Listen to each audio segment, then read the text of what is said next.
What's up, fight fans? This is Kurt DeVille with Counterpunch Boxing News, and I have some new news concerning Anthony Joshua. Anthony Joshua explains why he turned down a 10 million pound offer to leave Eddie Hearn. And this is what he had to say. He explained why he decided to turn down the advances of two rival boxing promoters to stay loyal to Eddie Hearn. Joshua defends his world heavyweight titles, of course, against Alexander Usyk September 5th. We cannot forget that once again. Now, during a chat with former Manchester defender Gary Neville, Joshua revealed that an unnamed individual had approached him about a very lucrative contract in 2015. However, AJ turned down their offer and instead opted to stay with Matchroom headquarters, and as Hearn's vision for the future convinced him to stick to his roots. He stated, "It truly depends on your marketability," he told The Overlap when discussing the pitfalls facing those who wish to pursue a professional boxing career. He said, "I could just offer you a fee, so it's not like I own you, but I could buy your image rights and say I want to buy rights to all your future earnings. So you could try, or you could go to any Tom, Dick, or Harry, or any network, and I'll always own a little piece of you, and I was offered that twice in my amateur career. There was a guy who always was around the amateur gym, and then one day when I was in court, one day for a legal issue, someone came up to me with a contract for 250,000 pounds. And he was like, I was like, where's my pen? But love the documentaries, and I'd studied a lot of the horror stories, so I swerved that. Then I was offered 10 million pounds for someone to sign me, probably in around 2015, but no, it wasn't tempting. I said no straight away because I backed myself." Those are the words of Anthony Joshua. Let me counterpunch. For 10 million pounds, which was about 12.5, a little bit over 12 million, right? Maybe a little more than that. He turned it down because he bet on himself. So in hindsight, we see now that, of course, he made the right decision.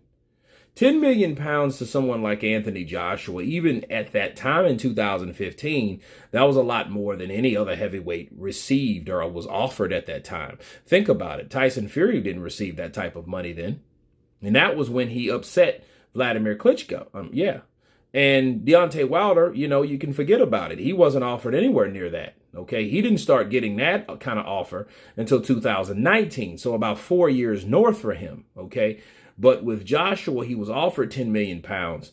And it just shows you the faith that you have to have, along with the confidence in your marketability, to know that, hey, I will be much more than 10 million pounds given which type of contract that you would have and to deal with. I feel that the contract itself probably would have been more trouble than what it's worth, especially to leave Eddie Hearn. And it was a good thing to stay there because Eddie Hearn was on his way to new and better things. And he was taking everybody that was successful and that was marketable along with him. Okay, so I think that Anthony Joshua swerved a lot of those, and he didn't mention any names, but you can recall though, that Lennox Lewis reached out to Anthony Joshua with a type of invitation for a proposition. And that offer he turned down. So that might have been Lennox Lewis. If I had to guess, it was Lennox Lewis because it matches the timeline. Think about it. 2015, Anthony Joshua was fairly young. He hadn't signed with anyone. So people were like, okay, well, hey, let's get this young kid, this golden Olympian. Everybody can market a golden Olympian. Okay, that's your backbone. That's your foundation right there. If you booked or made Olympic gold, if you captured Olympic gold in any kind of amateur games or anything, especially Olympics, that's the pinnacle. You can't get any bigger than that. People are going to jump on you like a cheap suit. And I think Joshua anticipated and he acknowledged that. You know what I mean? And I'm glad that he did, because what's 10 million pounds compared to 85 million on a comeback fight? Okay. Think about 150 million for one fight. 35 for Madison Square Garden for fighting Andy Ruiz, a fill-in for Jarrell Miller.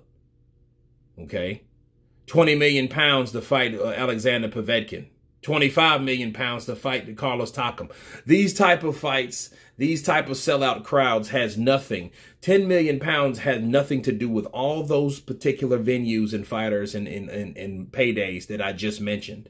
So you ask yourself again, did he turn it down? Was a good thing? It was the best thing he could have ever done. Okay.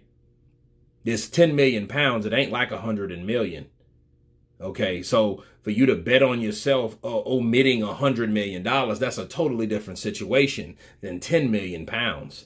10 million pounds, yeah, you'd be selling yourself short. Even in 2015, when probably people would have thought, dude, you turned down 10 million pounds? Are you crazy? But look at what he's making now. Hell, he makes more in endorsements than that, than 10 million pounds a year. So again, you know, who do you think would have generated all that based off of, you know, him moving and starting over with a new platform? That wasn't guaranteed. Those promotions, those endorsements aren't guaranteed when you move in another direction, business-wise. So yes, it was a good idea for him to turn down the $10 million and bet on himself, or stay loyal to who he was with, because who he is with, he's making more money than he could possibly make in the history of boxing. But anyway, that's my counterpunch on that. You guys tell me what you think of Anthony Joshua turning down $10 million in the year of 2015. Of course, please subscribe. And you guys been Counterpunch. Peace.